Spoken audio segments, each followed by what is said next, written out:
Hey everybody, welcome to Journey at Home. I'm Jared and it's great to have you with us today. If it's your first time, we'd love to connect with you. Just scan the QR code on the screen or go to newtojourney.online to let us know you're here, and whenever you're ready to join us in person, we'd love to see you at the CFSB Center for one of our Sunday services at 9 and 10:30 a.m.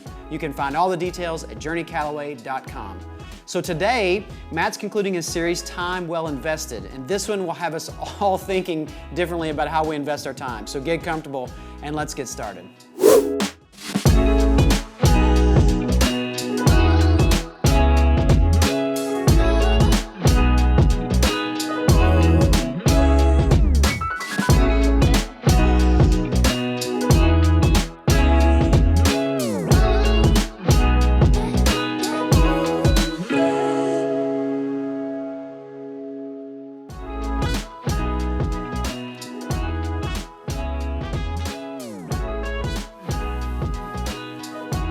So who are the people who have helped you develop the faith that you have? I bet if you shared your story with me of how your faith has grown to where it is today, throughout that story, I'd hear you mention names of people who inspired you, people who helped you to follow Jesus. You know, you'd probably mention a parent or grandparent who encouraged you, or a coach or a Sunday school teacher that inspired you. You might mention a coworker or a friend who came along and they helped you better understand how to follow Jesus. Some of you might mention a small group you were a part of that showed up for you when you needed it, or a pastor who made it simple for you to understand what the Bible said about how to apply all that to your life. I mean, your story is filled with the names of people who inspired you to follow Jesus better, and I bet you're so grateful for those people. So, who mentioned you in their story? Who are you helping to inspire? Are you doing for someone else what people throughout your life have done for you? Well, let's talk about it in part 2 of Time Well Invested. We've all heard the phrase time well spent, but there is a big difference between spending and investing. Spending provides an equal trade, investing provides an exponential return. So when I spend, well, I expect to get something of equal value back for what I spent.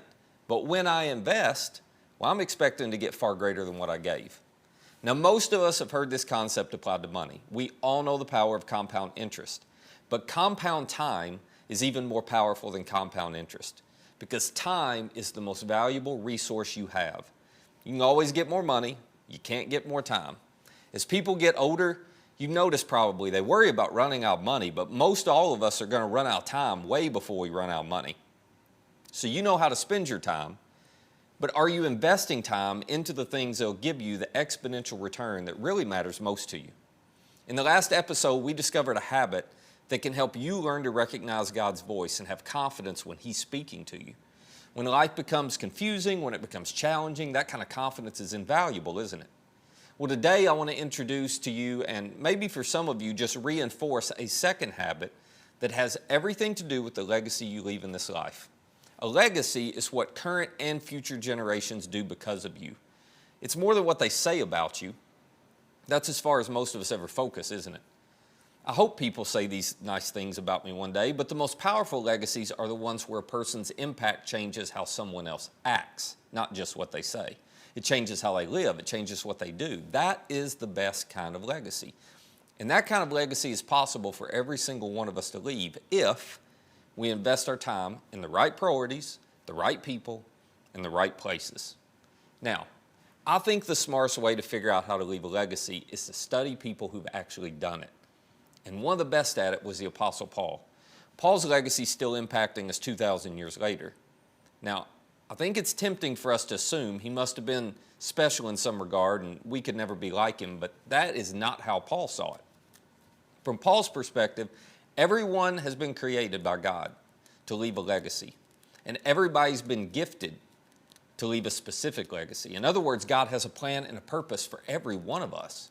You were custom designed to make a contribution and to leave a legacy. Here's how Paul explained it in a letter that he wrote to Christians living in the city of Ephesus. In Ephesians 2, he writes, "For it is by grace that you have been saved through faith." Paul says, okay, let's start with the basics.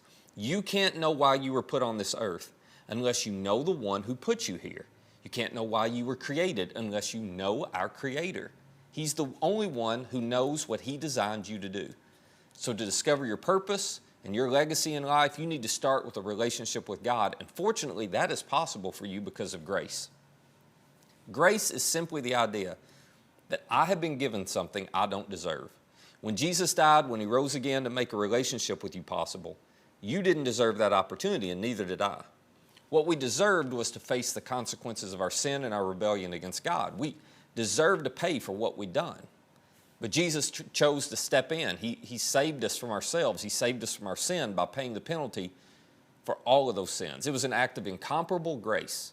And then to make it even better, he made the terms for a relationship with him so simple. We're saved through faith, or another way of saying that is we're saved through trust. That's it. A simple decision to trust on our part puts us into a right standing with God. And Paul is very clear. There is nothing else required. Our good deeds don't have to outweigh our bad before God forgives us. We don't have to make up for everything that we've messed up before God starts a relationship with us. No, it's by grace, and it's through faith or trust. And then Paul writes this. He says, and this is not from yourselves. In other words, don't ever think you did something to earn God's forgiveness. You're not that good. Paul says it is a gift of God, not by works, so that no one can boast. Now just imagine this for a minute. Imagine there was a grade that you had to make. That there were maybe a series of deeds you had to do. That there was some measure of goodness that you had to reach in order to have a relationship with God.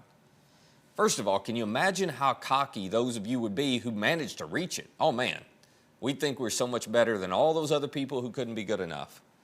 But that's assuming we'd even be able to reach it. I mean, who's to say we'd be able to pass that test anyway? Paul makes it very clear. None of us have earned it. None of us deserve what God has done for us, which means the humblest people on the planet ought to be Jesus followers. We should be full of humility. We should be full of gratitude because everything in our lives, starting with that relationship with God, what's a gift from God? Now, for the next couple minutes, I want you to lean in because what's next is so important. Many of us have been taught that once we have a relationship with God, and if you grew up in church, they would say, well, once you're saved, then everything's good. You pretty much guaranteed your spot with God for eternity. You don't have to think too much more about your relationship with God. You know, just be a good person and go to heaven when you die. That's the message. But that's not actually true. Jesus didn't die for you just so you could have a free ticket and a guarantee to go to heaven and then live however you want until then. His plan for you is way bigger than that. He saves you, he forgives you, and he frees you because he has a purpose for you. And Paul gets straight to it here. He goes on to write, for we are God's handiwork. Another way of saying that is, we're his masterpiece. That's how God views you. You are uniquely created by God. You were created, according to Paul, in Christ Jesus to do good works, which God prepared in advance for us to do. Now, let that sink in for just a minute. God views you as a masterpiece. You are not ordinary in his eyes. You are handcrafted, you were custom made by him to do something. God made you to do specific good works that he prepared and he planned for you before you were ever born. And he has given you just the right mix of talents and gifts and abilities and personality to fulfill the purpose he created you to fulfill.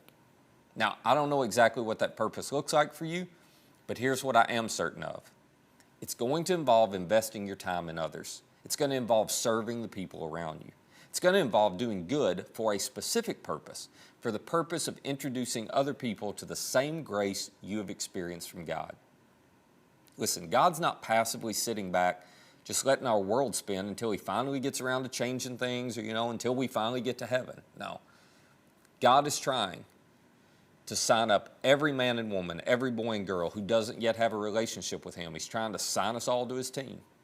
He's on a mission to make sure they know his love for them is unconditional, his grace to them is endless. As far as God is concerned, that's what's urgent, and there's not a moment to spare. I mean, Jesus, when he was talking about himself, he put it this way. He said, I came to seek and to save those who are lost relationally from God. In other words, Jesus was going, I'm not waiting, I'm seeking, I'm on a mission. He described God like a shepherd who's out searching the hills for his lost sheep, or like a woman who's searching her house for a lost coin that's so valuable, like a father who scans the horizon every day waiting for his wayward son to come back. I mean, there's not anything passive about what God's up to in this world. And if you don't have a relationship with him, or if you walked away from him, you just need to know he's not indifferent about you. He's pursuing you not so he can pay you back, he's pursuing you so he can win you back. So when you begin a relationship with Jesus, it is not the end of God's plan for you. No, it's just the beginning. When you begin a relationship with Jesus, he is recruiting you to join him in his search party. You're a masterpiece created for the purpose of introducing other people to the unconditional grace and love of Jesus. And you do that through the good works he prepared for you to do. So, here's the question I want you to consider. How much time do you actually invest in helping introduce people to God's grace? Do you know the purpose God made you for? Do you know how you're able to partner with God to help people far from him find him? Are you being intentional to invest your time in fulfilling the purpose he put you on this earth to do? God offered you his grace, not so you could selfishly just enjoy it and forget about everybody else. God gave you his grace because he created you to do good works that will allow you to introduce others to him. Peter, who obviously followed Jesus and was close to him, in a letter he writes, he explains it this way. He said, each of you should use whatever gift you've received. You know those gifts God gave you when he made you a masterpiece? He said, you should use those gifts to serve others as faithful stewards of God's grace in its various forms. That was his way of saying, you are a steward, you're a manager of the grace God's given you. And you're accountable to God to share it with the people around you, to help them know and begin to understand the fact that God's pursuing a relationship with them. He loves them unconditionally. So if you're someone who follows Jesus, well, that's the direction you should be going, because that's the direction Jesus is going. Your leader is seeking and saving people who are far from him.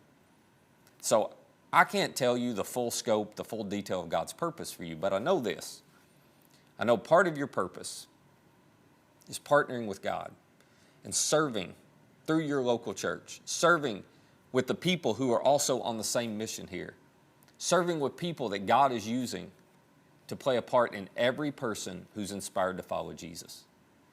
Here at Journey, all we try to do is provide you an opportunity to invest your time to influence a life for a lifetime, because that's what happens when people serve here. You invest a little bit of your time, and you use the people skills God's given you, the organizational skills God's given you, the technical skills. I mean, you invest a little bit of your time to do good work, and God uses it to change a life for a lifetime.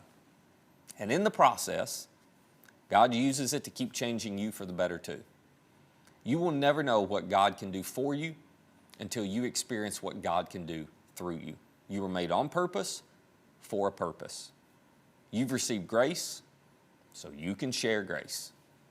So how much of your time do you invest in doing that?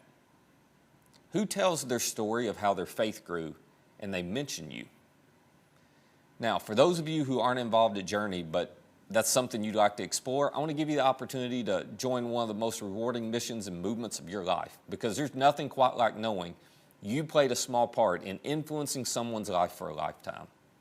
So if you'd like to explore getting involved and helping us to inspire more people to follow Jesus, just go to tryserving.com, and let us know. We'll help you find a place doing something you love with people you love doing it with. And I'm not asking you to invest your time forever, but how about you invest a little bit of your time for the rest of this year? Would you invest a little bit of your time into something bigger than and beyond you? Would you do the good work God created you to do? In the process, you'll find your purpose. You're going to take two things with you from this life into the next. You're going to take your character, and you're going to take your contribution to God's kingdom. When you invest your time serving in the local church, you compound your time. The return's exponential. The return, what's eternal. So this is your opportunity to invest your time to influence a life for a lifetime. And I promise you, you get to the end of the year, you'll look back and realize in the process of doing that, well, you've grown. You've experienced God work in you. You've experienced God work through you. And you will have helped inspire someone else to follow Jesus. That is time well invested. So take the first step. If you're interested, go to tryserving.com and start the process. But most of all, be intentional about giving a little bit of your time to influence someone else's life for a lifetime. You will be so glad you did. And before we wrap up, let me just say, I am so grateful to all of you who week after week, month after month, year after year. Continue to serve the people around you. You're the heroes of this church, and you're the heroes of God's kingdom. So let's keep inspiring people to follow Jesus together. So thanks for tuning in today, but before you go, remember to hit the like button so more people on YouTube will see this message. And don't forget, subscribe to our YouTube channel so you don't miss any of this great content any week. We'll see you next time right here with Journey at Home.